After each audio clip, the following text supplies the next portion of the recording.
The reason your business keeps stalling has nothing to do with strategy, funding, or timing. It stalls because you still think like someone who works for somebody else. That mental posture, waiting for permission, craving approval, fearing mistakes, is running in the background of every decision you make. By the end of this, you'll understand exactly how to shed that identity and step into the one your vision demands. Employee consciousness is a specific frequency. It's the vibration of dependency. You learned it young. Raise your hand before you speak. Wait to be called on. Follow the rubric. Get the grade. Then the workplace reinforced it for years. Show up on time. Hit your metrics. Wait for your review. Hope someone notices. That training didn't just shape your behavior. It shaped your self-concept. And self-concept, as Neville Goddard taught, is the operant power behind every experience you create. Here's what that looks like when you try to build something of your own. You write the business plan, but you keep tweaking it because it doesn't feel approved. You have the idea, but you poll 15 people before you trust it. You set the price, then lower it because charging what it's worth triggers guilt. That guilt comes from a deep place. It comes from an identity that believes value must be assigned to you by an authority above you. You're trying to build a kingdom while still bowing to an invisible throne. Neville called this sleeping in the state.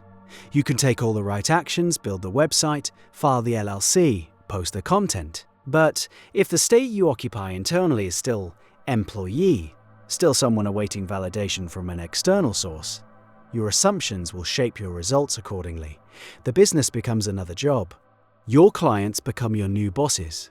Your revenue becomes your new salary, capped at whatever amount feels reasonable for someone like you. The assumption underneath it all decides the ceiling. So how do you shift? You start by recognizing that employee consciousness isn't just a mindset. It's a collection of assumptions so familiar they feel like facts. Assumptions like, consistent income requires trading time for money. Growth requires someone else's approval. Risk is irresponsible. Safety lies in predictability. These feel like common sense. They're actually the bars of a cage you built so gradually you forgot you were building it. The first piece of inner work is identifying which of these assumptions run your nervous system. Sit with this honestly. When you imagine doubling your prices, what happens in your body? That tight feeling in your chest? The slight nausea? The voice that says, "Who do you think you are?" That response reveals the assumption operating beneath your conscious awareness. You don't need to fight it. You need to notice it clearly enough that it loses its authority. A belief you can see is a belief you can outgrow. But noticing alone won't complete the shift. The deeper work is what Neville described as dying daily, the deliberate release of a former state of consciousness. You have to let the employee version of you die. And this is where most aspiring entrepreneurs get stuck, because that version of you provided something important: security, belonging, a clear identity. Letting it go feels like stepping off a cliff with no guarantee of ground beneath you. That's the test. Every genuine transformation demands a passage through uncertainty. The caterpillar doesn't negotiate partial dissolution. The old form has to go completely before the new one can emerge. You can't run a business from sovereign consciousness while keeping employee consciousness as a backup plan. The universe reads your dominant assumption, and a backup plan is an assumption that the primary one won't work. Imagine you've already made the shift. You wake up tomorrow, and the person who opens their eyes is a business owner, has always been a business owner. How does that person check their email? How do they respond to a difficult client? How do they handle a month where revenue dips? They don't spiral. They don't interpret a slow month as evidence that they should go back to a real job. They adjust their approach from a place of ownership the way a captain adjusts the sails. The storm doesn't make the captain question whether they belong on the ship. Living in this state consistently is the practice Neville called assuming the feeling of the wish fulfilled. You don't wait until the revenue hits 6 figures to feel like a business owner. You occupy that state now, and the revenue follows. This sounds backwards to employee consciousness, which insists that evidence must come first, then belief. Sovereign consciousness operates in reverse. The internal state generates the external evidence. But what about practical reality? Bills exist. Responsibilities exist. You might still have a day job while building your vision.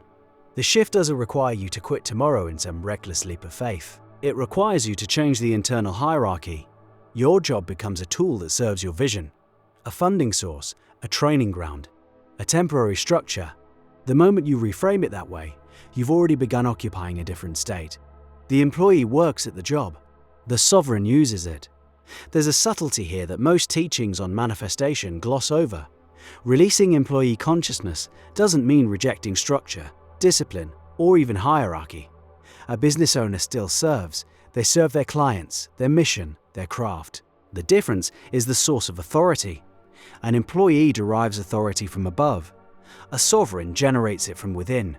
You can be deeply humble, deeply services-oriented, and still operate from complete inner sovereignty. Humility and dependency are entirely different vibrations. The mental diet required for this transition is rigorous. Every time you catch yourself thinking, "I hope this works," that's employee consciousness. Hoping for a favorable review from reality, replace it with, "I am committed to this, and I adjust as I go." Every time you catch yourself comparing your progress to someone else's, that's the old frequency. Ranking yourself within someone else's system. The sovereign creates their own metrics. Your only competition is the version of you that's still asking for permission. Neville often told the story of a man who wanted to own a business, but kept encountering obstacles. Funding fell through, partners backed out, locations weren't available. Neville's counsel was direct: stop trying to force the bridge of incidents and revise the inner man. The man spent weeks living internally as the owner of a thriving business. He felt the leather of the chair in his office. He heard the sounds of his team at work. He occupied the sense reality of the wish fulfilled until it became more real than his current circumstances. Within months, a sequence of events he couldn't have orchestrated delivered exactly what he'd been assuming. The bridge of incidents will always surprise you. Your job is to hold the state and let the how unfold on its own terms. Employee consciousness wants a step-by-step plan with guaranteed outcomes. Sovereign consciousness holds the destination and trusts the route. This trust isn't passive. It's the most active thing you can do. It's the sustained discipline of returning to your assumed state every time doubt pulls you back into the old one. And doubt will pull. Every day, sometimes every hour. You'll read an article about business failure rates and feel your stomach drop. You'll have a conversation with a well-meaning friend who asks, "But what's your fallback?" And suddenly the employee identity feels warm, safe, rational. Those moments are the actual work. Anyone can feel like a business owner when things are going well. The transformation happens when everything in your external world says, "Go back," and you choose to stay in the new state anyway. This is where discipline meets faith. The mental diet isn't a one-time decision. It's a practice you return to hundreds of times. Each return strengthens the new assumption. Each return weakens the old one. Think of it as voting. Every thought aligned with sovereignty is a vote for the new identity. And eventually the election isn't close anymore. There's one more layer worth sitting with. Employee consciousness doesn't just limit your income or your strategy. It limits what you believe you deserve.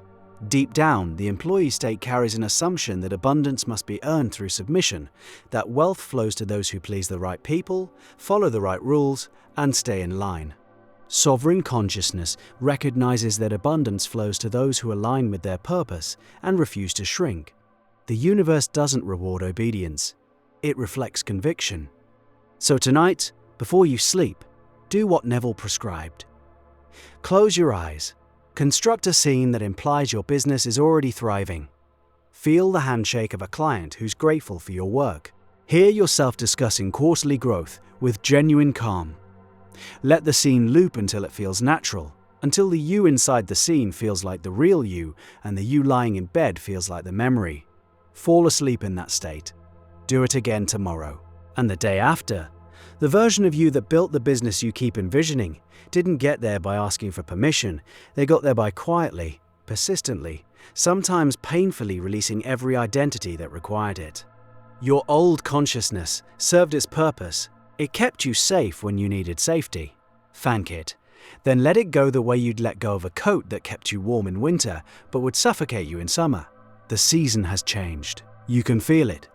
The only question left is whether you'll keep wearing the coat because it's familiar. Or finally, trust that the warmth you need now comes from somewhere inside you that no employer ever had access to.